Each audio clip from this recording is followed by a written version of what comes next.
Hello there, good morning, and welcome to the Football Tribe YouTube channel. My name is Robert K. Sarkos, and thank you for tuning in. If you're new, remember to click that subscription button, and if you're regular, do not forget to like, comment, and share.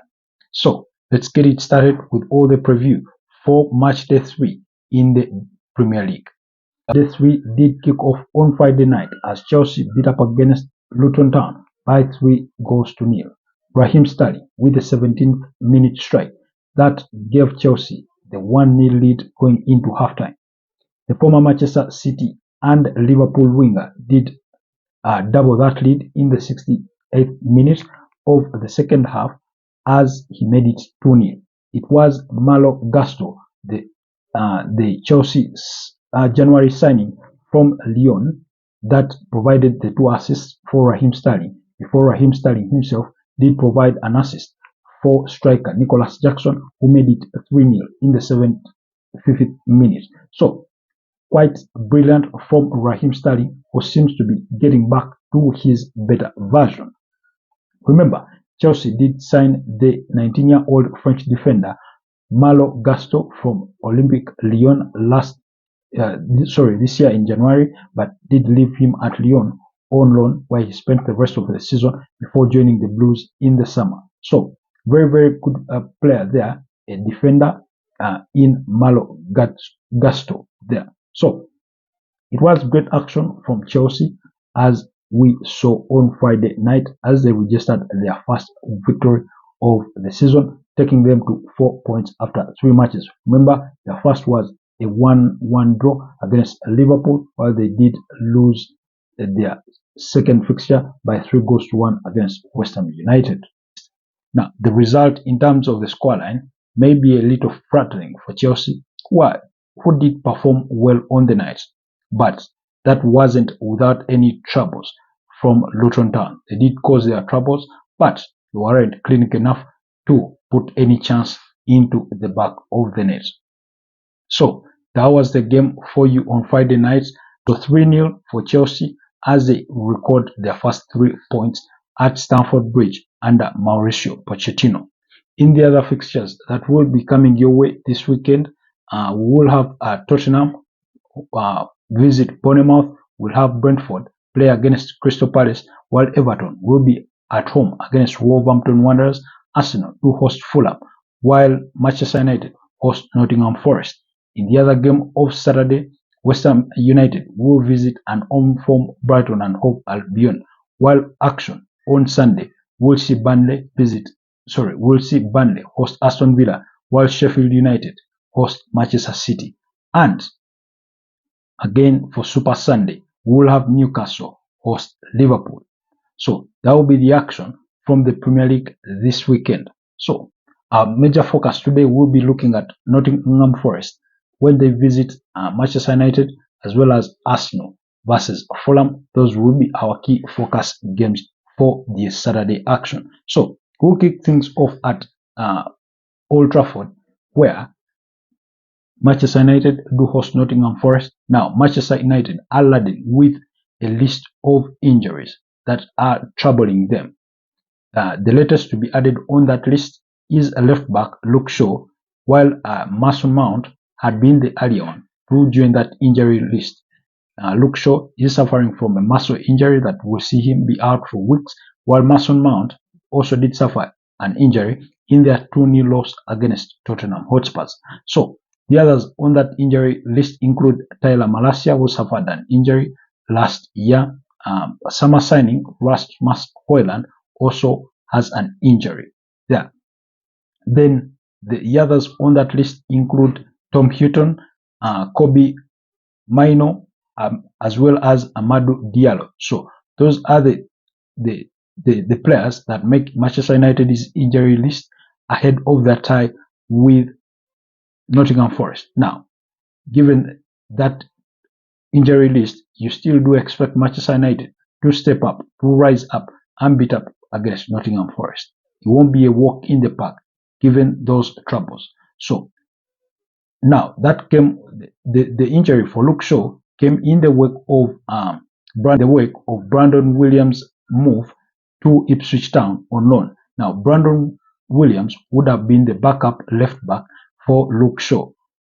In this particular case, after Malacia was already bedridden, but he has been loaned out to Ipswich Town. So Brandon Williams is also not available for selection. So it will give a bit of headache for manager Erik ten Hag to decide who will start in that left back position. Could it be Diego Dalot that is switched to that position as Aaron Wan-Bissaka remains at right back? Could it be Anthony? Could it be Lisandro Martinez? We do know that he can play in that position. So we'll wait to see what lineup that Manchester United do put up. But still, they did struggle in midfield in their last couple of games, although manager Erik ten Hag begs to differ. He thinks their troubles are in the back line as well as in the offense. Remember, they do not have a striker with Marcus Rashford, who is more or less a winger, starting up front. So we'll wait. I'll be giving you my prediction for the terms of lineup of how I expect Manchester United to do set up in this particular game. Being that it is a home game, we do not expect them to be overly defensive, especially in midfield. So we do expect Andre Onana to start in goal. At right back, it could be Aaron Wan-Bissaka, who has started the previous games. Then at centre back, Rafael Varane, as well as Victor Lindelof, with Lisandro Martinez being played at left back. Do not be surprised if it is Diego Dalot, because he has played there before, but my expectation is the ideal will be Lisandro Martinez. In midfield, with the absence of Mason Mount, we do expect, of course, Casemiro to start in that central holding role, with the support of Christian Eriksen. This time around starting Bruno Fernandes with support for those two, as well as Alejandro Garnacho on the attack, Marcus Rashford and Anthony, with that system of 4-3-3 or 4-2-1-3, whichever way you may want to put it. So that's the lineup I do expect for Manchester United to set up with against a Nottingham Forest, whose last game was a 2-1 victory against Luton Town. So you do expect that they will come in high spirits, hoping to get a result. Remember, they are not strangers at beating the big boys. They did beat Arsenal last season by a goal to nil there around May 20th. So as they battled relegation. So do not be surprised if they put up a good challenge against Manchester United. A very interesting game with kickoff at 5 p.m. So do not miss that one. What's your prediction? Well, mine will be a 2-0 victory for Manchester United. Moving on, going to the Emirates Stadium, where Arsenal will host Fulham. Now, Fulham come a man less in terms of their potential, in terms of their big man threat in Alexander Mitrovic, who completed a £50 million move to Al Hilal in Saudi Arabia there. So, nonetheless, it doesn't make them any less of an opponent, given that we do expect midfielder Paulinho to be back in that starting lineup, having recovered from a shoulder injury that he did suffer in their 3-0 loss to Brentford. So, Arsenal host Fulham, a team they managed to beat up against last season, home and away. It was a 2-1 result at the Emirates and a 3-0 result at Craven Cottage later on in the season for the reverse fixture. So, but Arsenal are not without their own troubles, as they have a couple of injuries in Urian Timber, who is out for almost for the rest of the season. That is up to 7 or 8 months, could be 9. And then the other is Mohamed Elneny, not a usual starter, but they'll also be without Takehiro Tomiyasu, who did start at left back in their 1-0 win against Crystal Palace, because he did receive a red card in that game. So do not expect Takehiro Tomiyasu to start in that game. However, the good news is striker Gabriel Jesus is back in training, and Mikel Arteta did say that he is ready to go. Remember, the Brazilian missed the 2 opening Premier League games for the Gunners after having gone a minor surgery on his knee there. So he's back in training. Do we expect him to start? The chances of him starting are a bit remote there. We do not know his full fitness at this stage, having returned from that injury, but he was in full contact training on Friday and on Thursday. So we won't be surprised if Mikel Arteta decides to slot him back in straight away, but I'm sure it's not a risk he would want to eagerly take, especially when he has other options in the likes of Edin Ketia, Kai Havertz, Lisandro Trossard, all who can play in that front role. The others that are not expected to be in the matchday squad will be Kylian Tierney, who is on his way to complete a move to Real Sociedad on a season-long loan, while Froilin Balogun is also on his way out to Monaco to complete that 40 million euro transfer for the US international striker. So the expectation is that Mikel Arteta will again have Aaron Ramsdale in goal. We're not sure whether it will be Thomas Partey again at right back, but we do expect Ben White in that game. We do expect William Saliba, and now it could be Zinchenko that starts at left back, because remember, Zinchenko also did return from his injury and did feature in that 1-0 victory at Selhurst Park against Roy Hodgson's Crystal Palace on Monday night. He did come on late in the game as Arsenal tried to hold it out for the 1-0 victory. So he could be available. He's available to even start, but it will be up to Mikel Arteta to make the decision on who starts in that role. If Zinchenko starts, then I may not be surprised if then Thomas Partey is withdrawn from that right back position where he has been starting, because that would mean essentially that you may be having two inverting fullbacks in Thomas Partey and Zinchenko, while that leave Arsenal in the flanks. So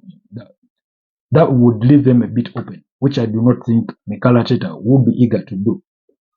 But whichever way he does, in midfield we expect Declan Rice and Martin Odegaard. So to complete the back four, it could be Ben White at right back, and then William Saliba in that centre back role, and Gabriel Magalhaes, and then Alexander Zinchenko, as they were playing last season.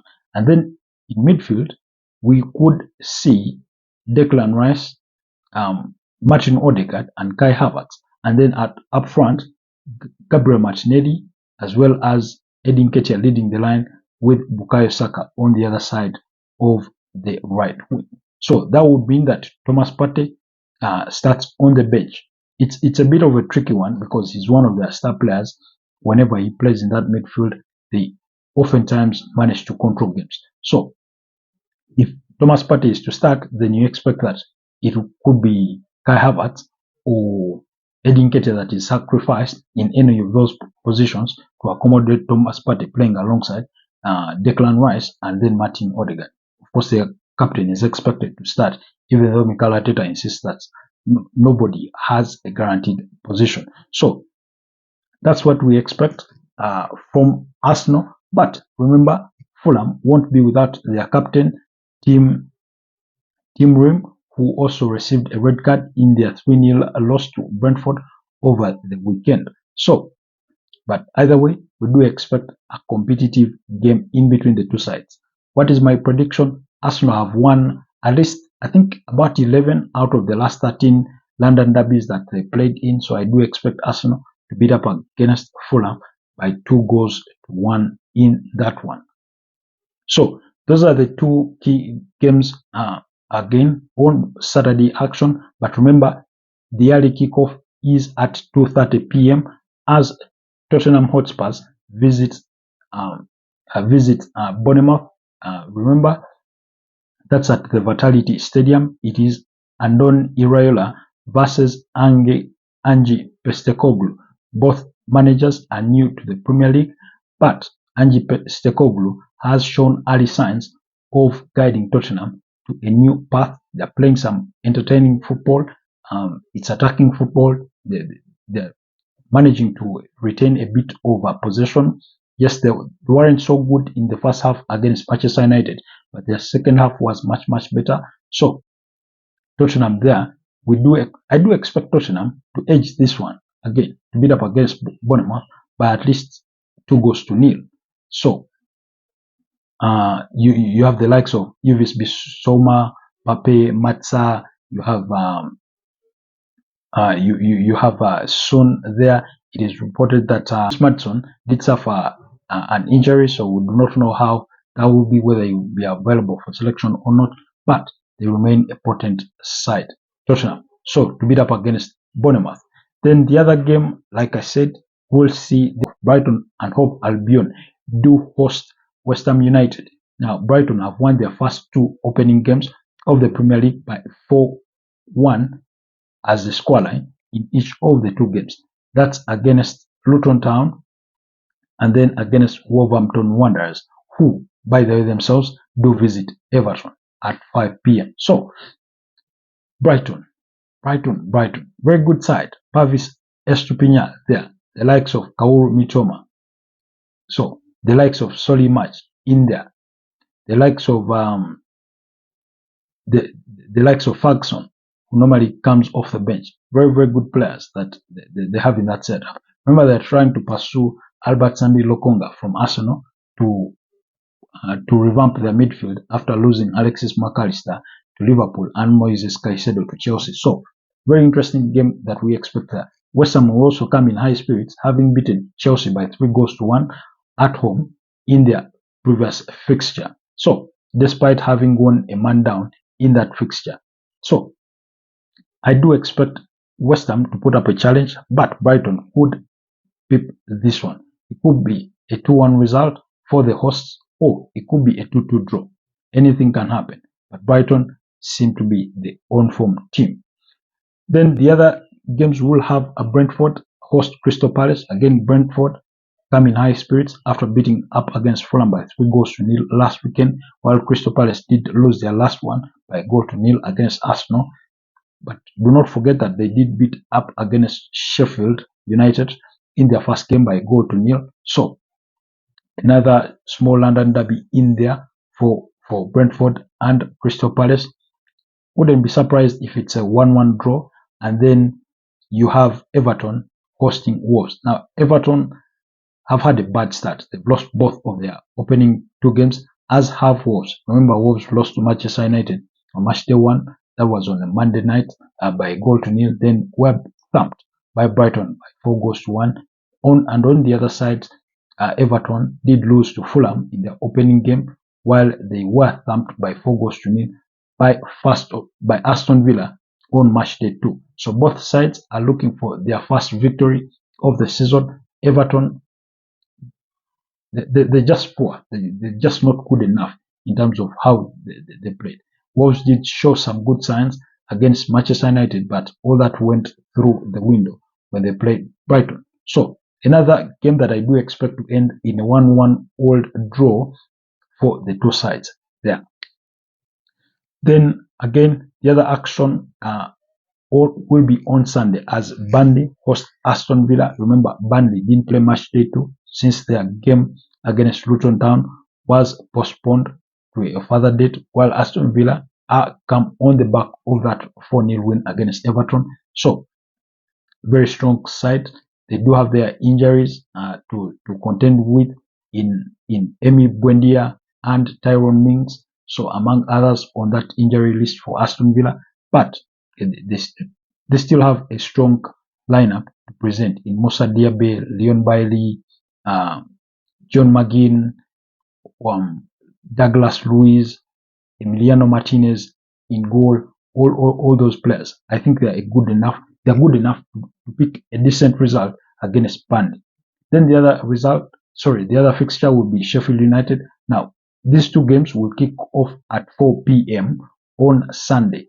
So Sheffield United do host Manchester City, who do not have manager Pep Guardiola. Remember, he did undergo that back surgery, like I mentioned in my last 2 videos, if you've been able to watch them. So it will be his assistant on the touchline there, but we do expect Manchester City to beat up against Sheffield United by 3 or 4-0 in that one. So they do have all the material to beat up against a side like Sheffield United. They just signed Jeremy Doku from Stade Rennes for about £55.4 million. That deal is done, so he will be available for selection should they want, but they will be without their captain in Kevin De Bruyne, who did undergo surgery. Remember, he has a hamstring injury there. So, but Erling Haaland is there. You have Mateo Kovacic, the likes of Rodri, Julian Alvarez, Phil Foden, all potent enough to beat up against this Sheffield United side. Then their big game on Sunday will be at St James's Park, or Sports Direct Arena, as some people call it, where Newcastle will host Liverpool. Big game there, massive game. Newcastle did win their first game by 5-1, beating up against Aston Villa, but lost their subsequent fixture to Manchester City by 0-0. Liverpool, it was a draw on match day 1 against Chelsea, while they did beat up against Bournemouth by 3-1 on match day 2. So now Liverpool defensively, they've not kicked off on a good note, but in midfield, they did struggle a little bit against Chelsea, but Dominic Szoboszlai, very good midfielder there. So you'll expect that he will give Newcastle a run for their money at home. But with Newcastle at home, Newcastle a different face. Alexander Isak, Callum Wilson, Sandro Tonali, all those players can cause trouble for a Liverpool side who are still struggling in defense. Ibrahim Konate and Virgil van Dijk, the captain there, seem to oftentimes lose their footing in every now and then, whereas Robertson and Trent Alexander-Arnold, as much as they can be a very good force going forward, sometimes when it comes to the reverse, they're not so good. They often give away spaces at their back when they go in those overlaps. So Newcastle can exploit those and get a good result against Liverpool. Remember, they are very defensive, they're very physical as Newcastle. So, but you do expect that with all the material that Liverpool have on the other side in the offense, in Mo Salah, in Luis Diaz, in Diego Jota, in Darwin Núñez, they can also, put that Newcastle side to the ropes and show them what they have.